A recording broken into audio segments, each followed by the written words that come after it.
Pastor Jeff, isa akong freelance photographer at events coordinator. On-call ng client ang aking trabaho. Racket dito, racket doon, pero madalas akong nasa bahay lang kapag umaga. Kaya napapanood ko sa 1PH sina Manong Ted Filon at DJ Chacha sa True FM. By choice, hindi na ako naghanap ng regular na 8 oras na trabaho. Dahil sa tingin ko, mas marami akong magagawang trabaho sa isang araw. Kaya mas malaki ang sweldo. Pero kung ikukumpara sa mga kaibigan at batchmate ko sa high school at kasabayan ko sa kolehiyo, nakikita ko na mas nakaluluwag-luwag sila kaysa sa akin. Naikukumpara ko tuloy ang aking sarili sa kanila. Madalas akong pagod at kulang sa tulog dahil sa dami ng deadlines, pero hindi pa rin lumalaki ang aking ipon. Hindi sapat para sa maayos na bakasyon. Subalit pag nakikita ko ang mga post ng mga kaibigan ko sa social media, madalas silang nasa ibang bansa, kumakain sa mga mamahaling restaurant, may bago ng kotse at ang iba nakapundar na ng unit sa condominium. Nalulungkot akong isipin na sa edad kong 39 years old,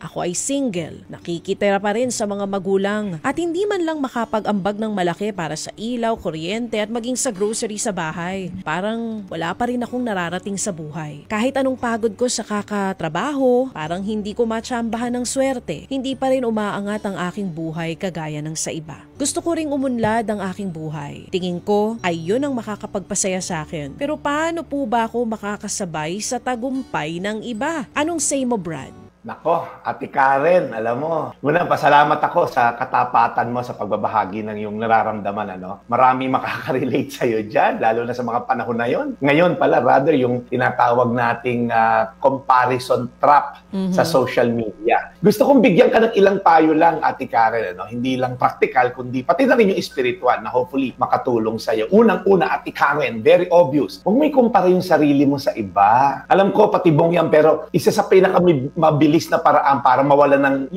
saya sa buhay, gana sa buhay, ay pag hinambing natin yung meron yung iba na wala tayo. And we fail to enjoy kung ano naman yung meron tayo. Yung po yung nangyayari. Kasi masyado mo kinukumpare, nakalimutan mo na you yourself is blessed. Tandaan po natin ang social media, yung mga reels and all, ng mga buhay ng tao. Iba dyan, hindi rin naman totoong kwento ng kabuuan ng buhay nila. So baka naiinggit tayo sa isang tao na panlabas lang pala. So lugi naman tayo, okay? So yun yung una. Ano ba talaga ibig sabihin sa'yo ng tagumpay? Pag sinabi mo, Ate Karen, na ba't hindi pa ako nagtatagumpay? Kanya-kanya kasi tayong definition ng tagumpay. Si Mother Teresa, nineglect ang sarili sa mga karangyaan ng mundo at nag-alaga ng mga bata na mamamatay na with all diseases. And yet, si Mother Teresa, na-feel niya na siya masaya, siya successful. So, ano po ba yung definition mo ng success para sa iyong sarili? Kailangan define yan kasi kung hindi, baka habol ka ng habol, you have all the gadgets in the world, hindi ka pa rin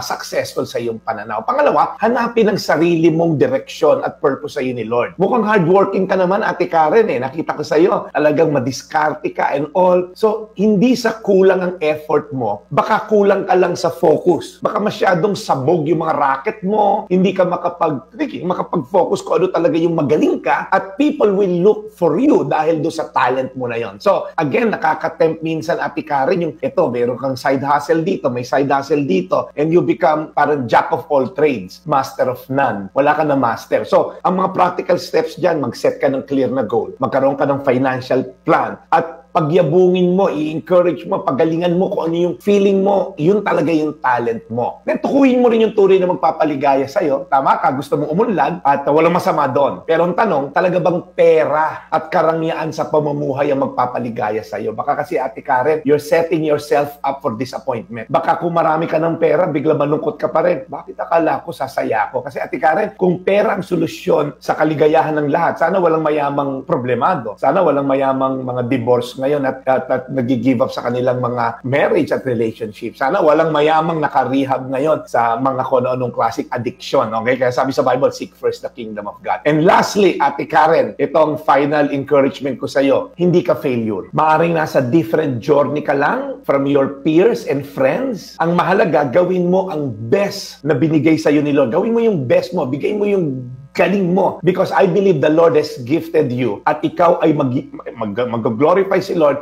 ikaw ay magiging successful. Mag-set ka ng malinaw na goal. Seek mo si Lord. At sa dulo ng araw, hindi ang paghahabol sa yaman ng iba ang magbibigay ng tunay na kaligayahan sa iyo, kundi, number one, nagbibigay ba ako ng luwalhati sa Diyos? Pangalawa, nabe-bless ba yung mga tao sa paligid ko? At pangatlo, talaga bang masaya ko? Kaya, eto na ang verse ko sa iyo, Ate Karen. At hindi lang para sa ito, para sa ating lahat to. Mga Hebreo 13:5, huwag kayong magmukhang pera at masiyahan na kayo sa anumang nasa inyo sapagkat sinabi ng Diyos, hindi kita iiwan ni pababayaan.